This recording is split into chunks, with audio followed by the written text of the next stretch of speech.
Have you ever wondered why certain people can pierce through your calm with just a word, a glance, or a gesture, as if they hold secret power over your emotions?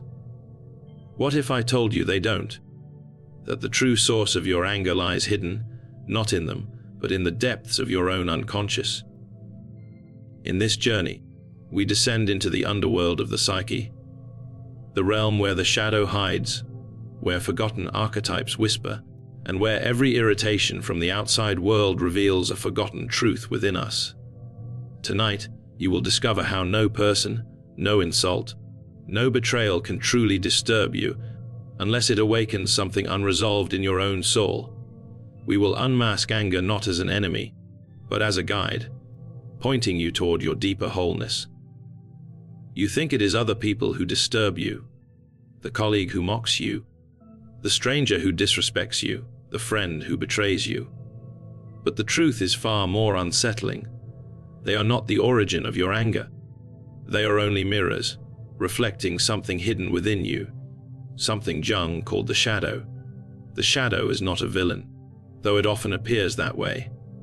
It is the dark twin of your conscious identity, the collection of qualities, desires, impulses, and truths you have rejected, denied, or repressed. Everything you believe to be unworthy, shameful, or dangerous in yourself is banished into this underworld. But the psyche does not let go of what it casts away. It only hides it, and what is hidden must find a way back into the light. So the shadow disguises itself. It walks into your life wearing the faces of others. You believe you are angry at them, but in truth, you are staring into the parts of yourself you refuse to accept. When you say, "They are arrogant," perhaps you are glimpsing your own disowned pride. When you say, "They are selfish," perhaps you are meeting your own unacknowledged desires.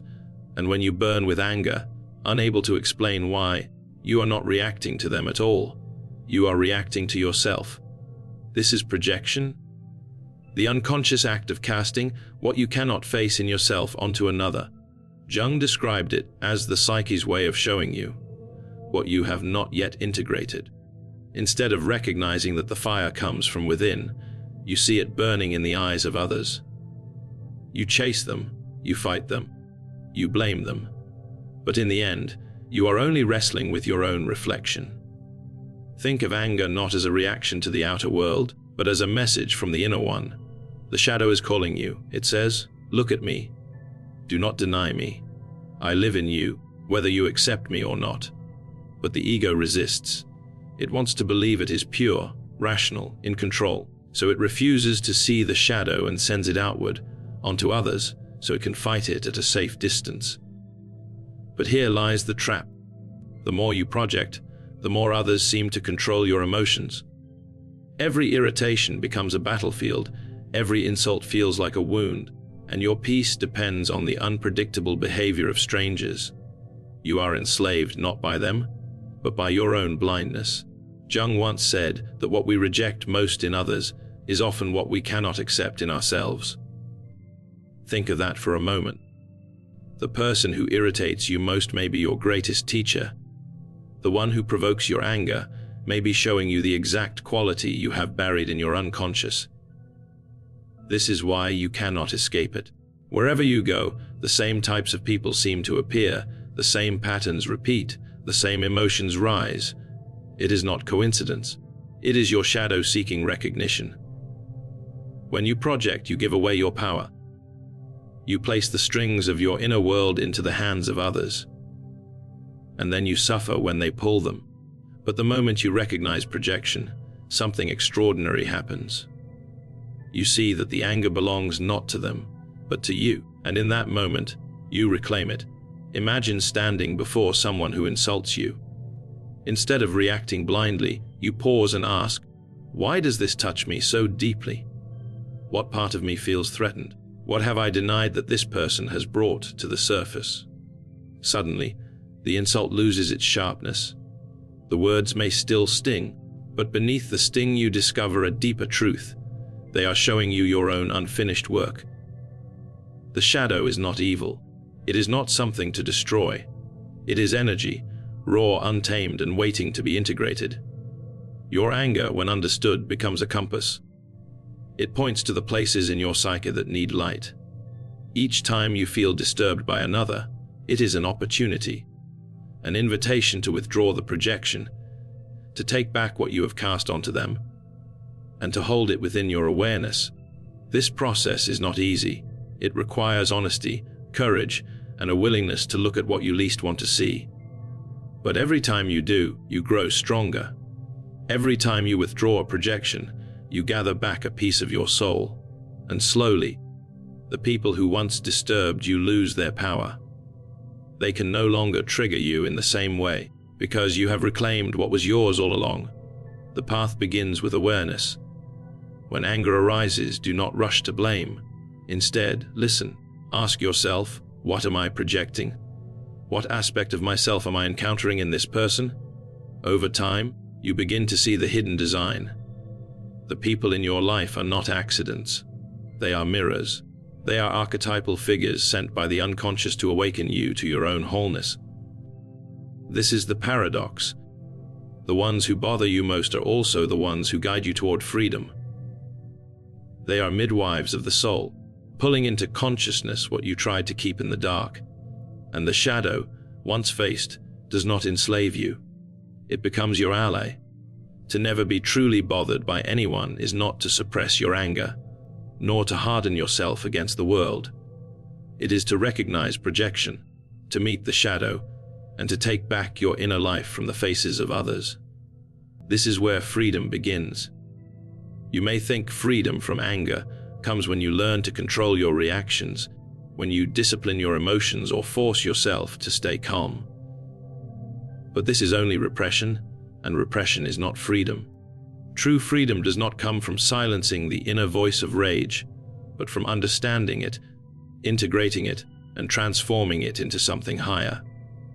Jung called this process individuation, the journey toward becoming whole. Individuation is not about becoming perfect. It is not about sculpting yourself into an image of politeness, serenity, or flawless composure.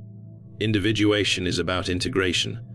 It is about gathering all the pieces of yourself, the light and the dark, the known and the hidden, the noble and the shameful, and holding them together as one living unity. Only when the fragmented psyche is brought into balance does anger lose its power to dominate you. Consider what happens when you deny parts of yourself. They do not vanish. They retreat into the unconscious, into the shadow. They wait there, unacknowledged but alive, and they rise again whenever someone mirrors them to you. This is why certain people trigger you so deeply. They are showing you the parts of yourself you have left behind. The task is not to destroy these parts, but to bring them back into your inner circle.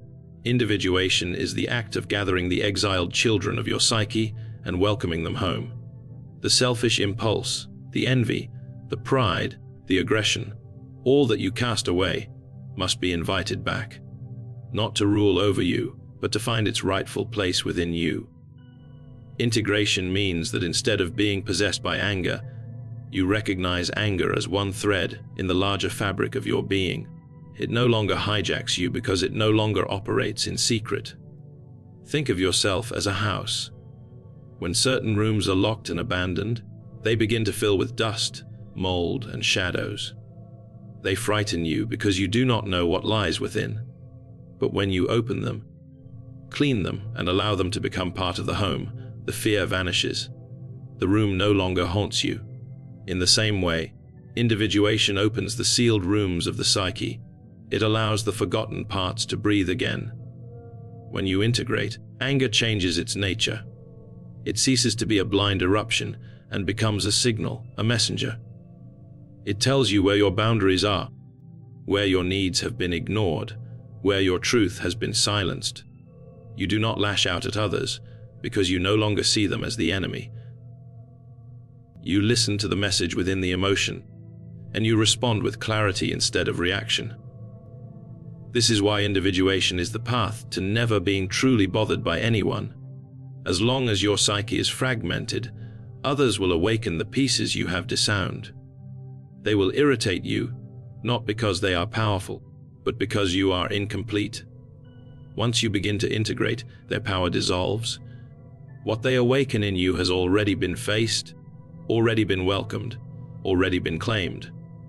There is no longer a wound for them to press against. But individuation is not a comfortable process. It is not easy to look into the mirror and admit, yes, I too am capable of pride. Yes, I too am capable of cruelty. Yes, I too am capable of selfishness. The ego resists. It wants to maintain its image of purity. Yet, until you admit the full range of what you are, you remain at the mercy of projection. Jung taught that the psyche longs for wholeness, not goodness.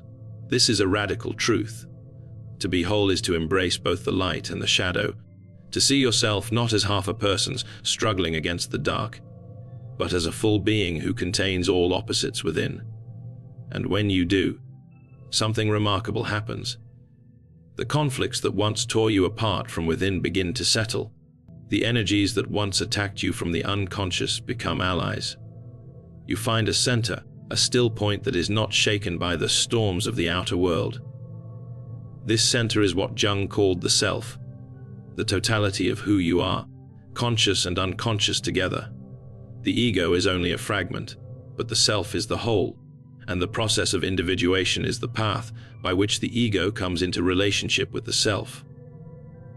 When this begins to unfold, anger no longer rules you, because you see it for what it is, a signal from the depths, not an enemy to destroy. Integration is not about indulging every impulse. It is about holding your impulses in awareness, acknowledging them, and giving them a rightful place without allowing them to possess you. Anger can become strength. Envy can become aspiration. Fear can become caution. What was once destructive can be transformed when it is brought into consciousness.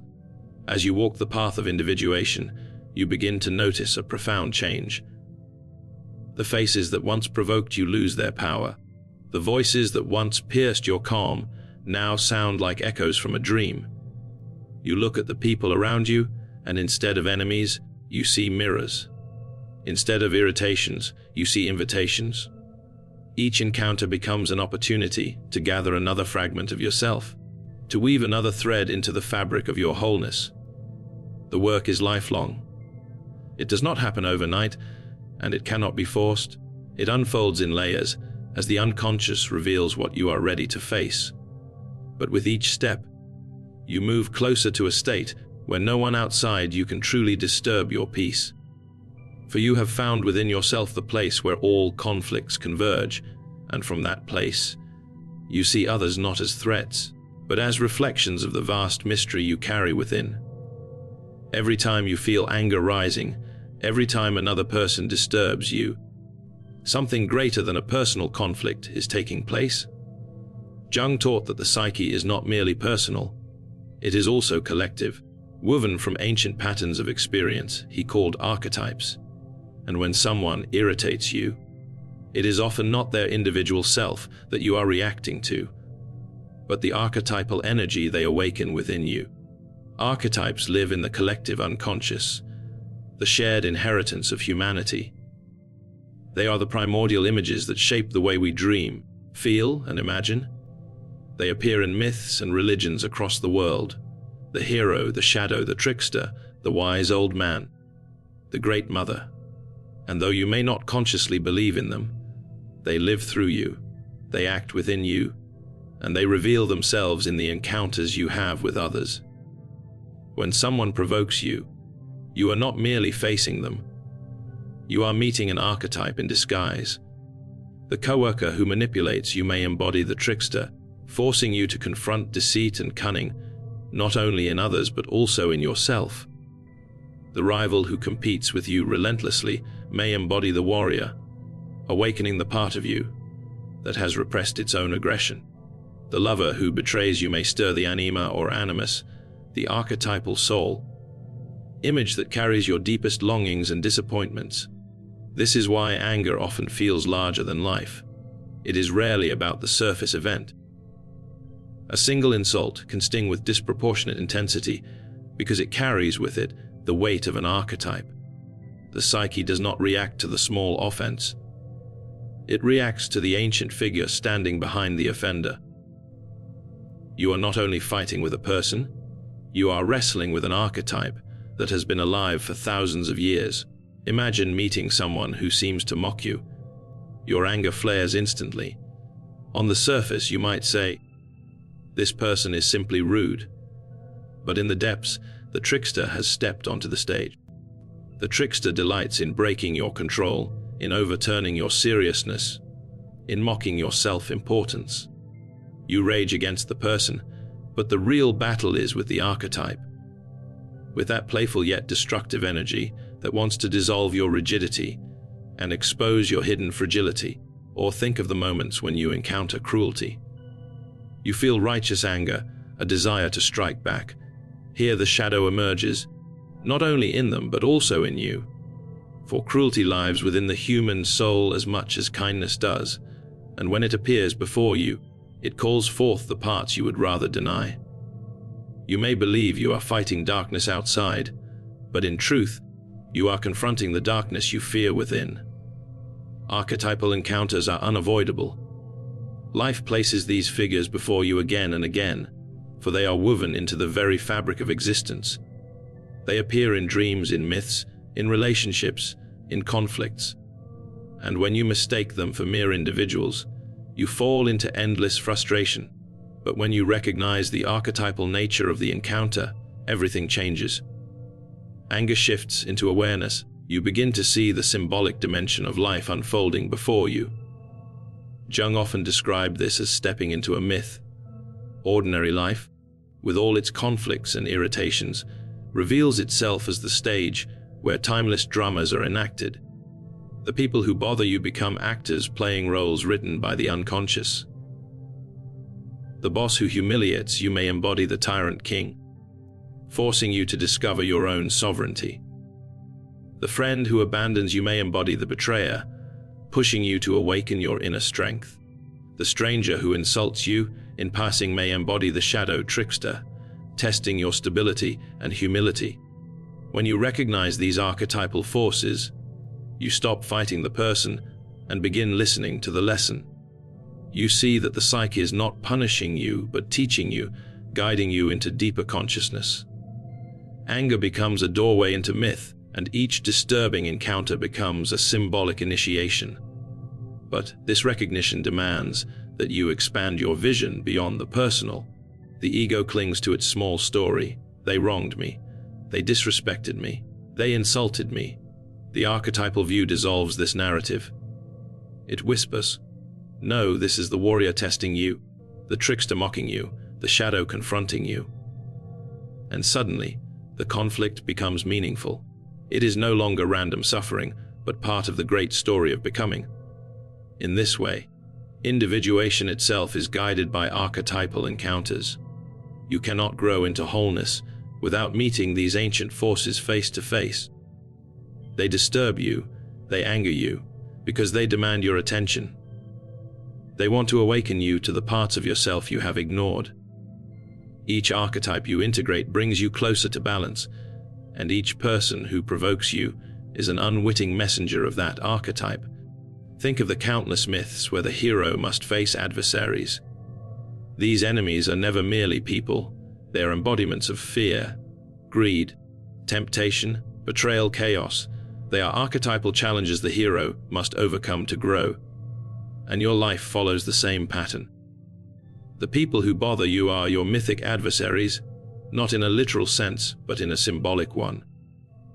They reveal the inner battle you must fight to discover your own strength. Archetypal encounters also reveal why you cannot escape your irritations by running away. If you leave one situation, another appears. If you avoid one person, another takes their place. Because the archetype is not in them, it is in you. Until you recognize it, until you integrate it, the same pattern will return in different forms, as if the universe is insisting that you face the lesson. To never be truly bothered by anyone requires that you learn to see the archetype behind the mask. Instead of saying, "This person makes me angry," you ask, "Which archetype has entered my life through this figure? What lesson is the unconscious pressing upon me?" When you do this, your anger transforms.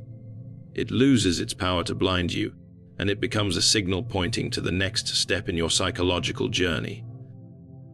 At the root of every disturbance, every irritation, every wave of anger that rises within you, there is one central figure pulling the strings: the ego. The ego is the image you hold of yourself, the fragile boundary you have drawn between I and the vastness of existence. It insists on being respected, acknowledged, and kept safe. And when the world dares to ignore it or challenge it, you feel the flames of anger rise. The ego believes it is the center of your being, but Jung showed us that it is only a small island floating on the vast ocean of the psyche. Beneath it lies the unconscious, deeper than the sea, infinite and filled with the archetypal forces of life. The ego resists this truth, because to admit it would mean surrendering its illusion of control. And so it clings, it fights, it insists that others must bow to its needs.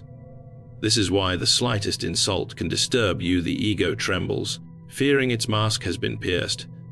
But to never be truly bothered by anyone, you must go beyond the ego. You must see through its illusions, its constant demand for recognition. Transcendence does not mean destroying the ego. It means placing it in its proper role, as a servant of the greater self, not as the master.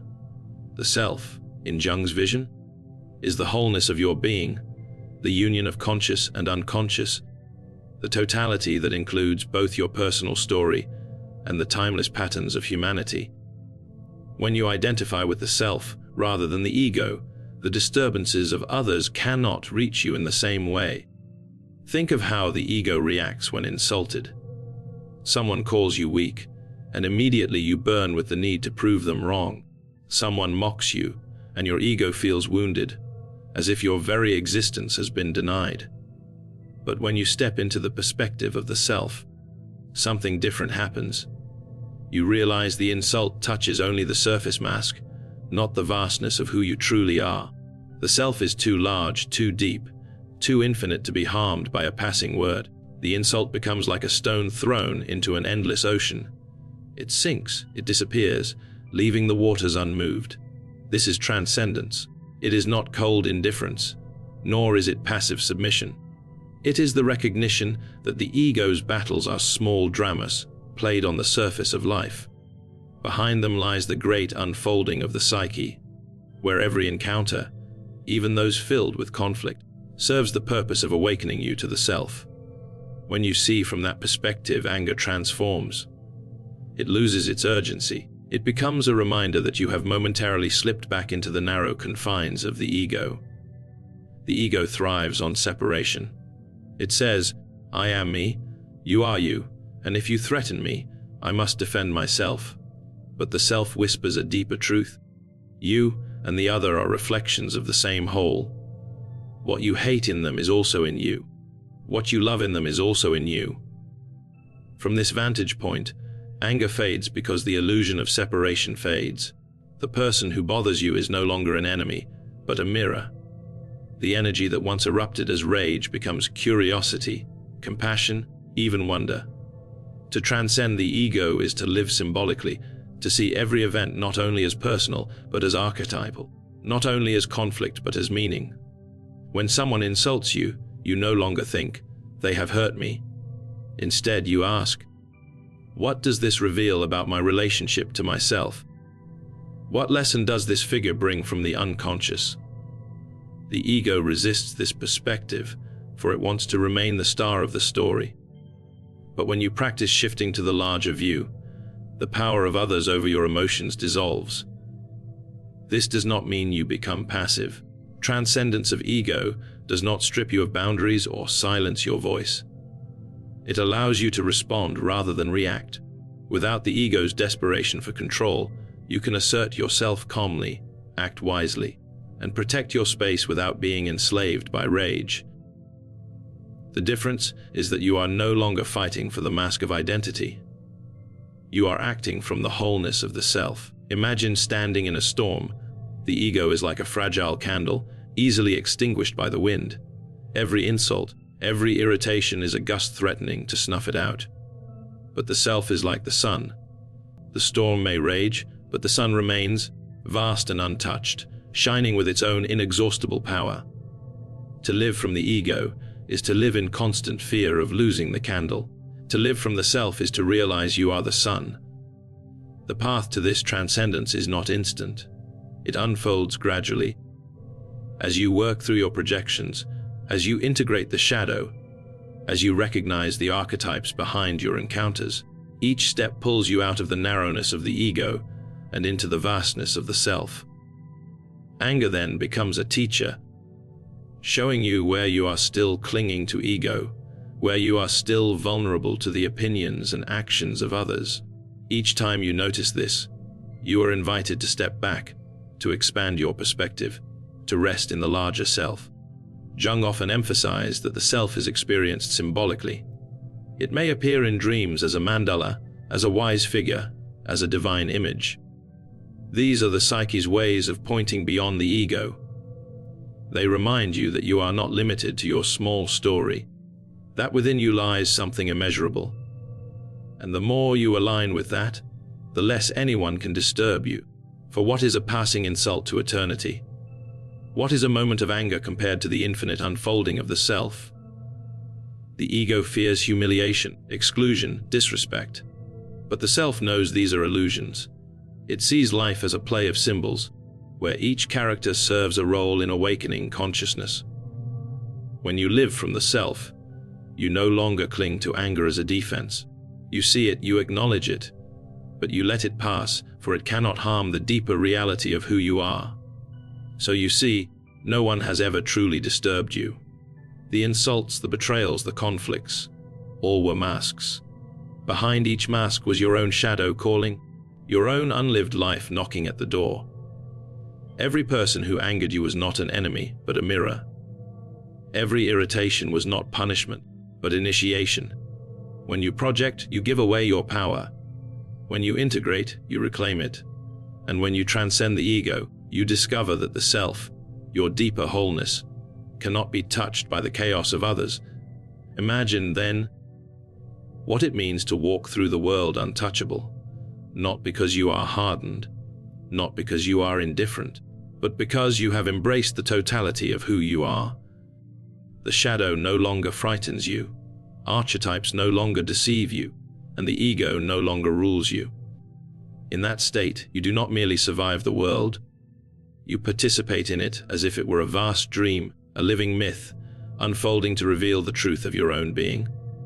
And you begin to see, the ones who provoked you were the very ones guiding you back to yourself.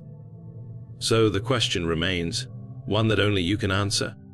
Will you keep fighting the masks of others, or will you dare to step behind them, into the depths of your own soul,